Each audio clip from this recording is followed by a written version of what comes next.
Welcome to 230 Dudes. I'm Charles. And I'm Antonio. We've got a really great episode coming up for you tonight at 8 p.m. all about, a couple trips to the racetrack that we took. I've never been to the racetrack. Yeah, it was a whole new experience for both of us. We're talking horse racing. Horse racing. Santa Anita Park. That's right, which is one of the major ones in the country.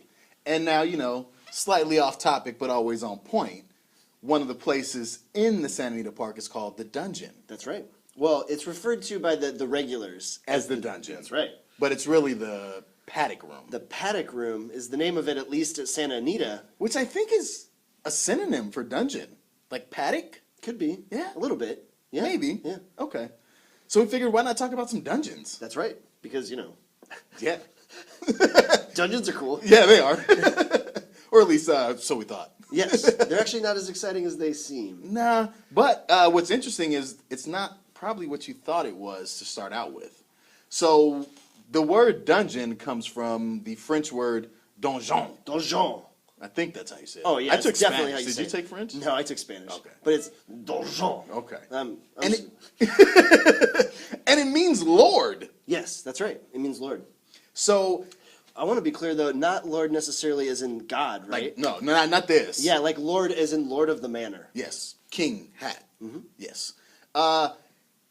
And all it was a place inside the castle where if any trouble popped off, you go and stick the Lord in there. Yeah. To make sure that that's the last line of defense and they are away from harm. Right. It's a keep, like a what do they call it? A panic room. Yes. It's a panic room. It reminded me of the presidential bunker. Yeah. If war happens, right. President and vice president are downstairs. Mm-hmm. Absolutely. And that's really what it was for a long, long time. That's right. Somewhere along the line, it started being a place, though, that you kept people. It was more...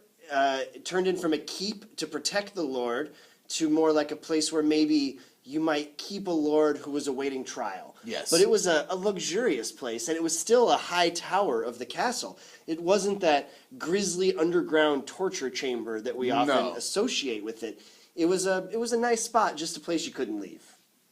The way you can picture it, it's where Rapunzel hung out. Yeah, Rapunzel. Rapunzel. She was basically in a dungeon. She was in a dungeon. A donjon. It wasn't until the Romans in the 7th century to where they started to house rabble-rousers. Mm-hmm. I love that phrase, by the way. Yeah, it's a good one. Right. A good one. Rabble-rousers, and it was underneath the city in dungeons where the sewer was. Right. But if you were going to be put to death, you weren't put in a dungeon. No. It really was a place where you awaited trial. Yes. And more often than not, it was someone that was, had some status that was awaiting trial. Otherwise, you'd just be put to death. And you'd be put to death publicly. Yeah, right. We're just going to hang you in Tiananmen Square. Exactly. But like Antonio said, at some point, dungeons did get a little bit more underground. We often associate it with England because of the castles, but in fact, they had very few dungeons in England, although Scotland, which is like North England, had lots and lots of dungeons. Another interesting thing that stood out to me is that it wasn't ever that torture chamber that we so often associate with dungeons. In fact, it was more like maybe what we'd call a prison cell now, but a room with just a room. Yeah, heavy door. It was just a room.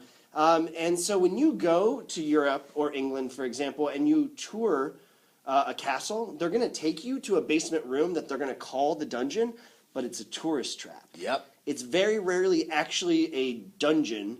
It was like maybe a storage room or a water cistern or something like that they just know people expect dungeons. That's where they kept the Queen's wine. Yeah, let's be exactly. real. That's really what it was. Real. That's really what it was. And then you've got around the turn of the 14th, 15th century with the Christianity and the Spanish Inquisition. Right. That's when they start to make it what you now know of as a dungeon. Mm-hmm. They start to house people there and really torture them and do all these crazy things, and that's how we associate dungeons today. But it wasn't until the 17th century that it was brought to America by the Puritans, where they would build wooden dungeons or jails. And literally, that is the beginning stages of our current jail system. That's right. The current jail system is based off of the Puritans' 17th century dungeons. Right, which were wooden rooms. With nothing else in them. That's it. So, while that's interesting, it's not nearly as exciting as you might have expected. No, but that's okay. That's okay. Because when you check out the dungeon we went to, that's right, or the paddock room. Yes, the paddock room. unbelievable what happened there. Winning, losing, degenerates, Children. children, real handicappers. Yeah, I mean, people really helping us to win a bet. that's right. And we did. We'll Well, tell you all about it tonight at 8 p.m. Pacific Standard Time. Oh, He won. I won. Fuck Antonio, that. yeah. I won one race the first time we went, but he really won. But you got to check it out. We've got all kind of interviews and everything else going on. That's right. So check us out on 230dudes.com. We're on iTunes, Stitcher, Spreaker, and now on SoundCloud, which is pretty exciting. And We got a few followers the other day. we from got SoundCloud. followers on SoundCloud. It's picking up. Hey, that's how it goes. Thanks for watching.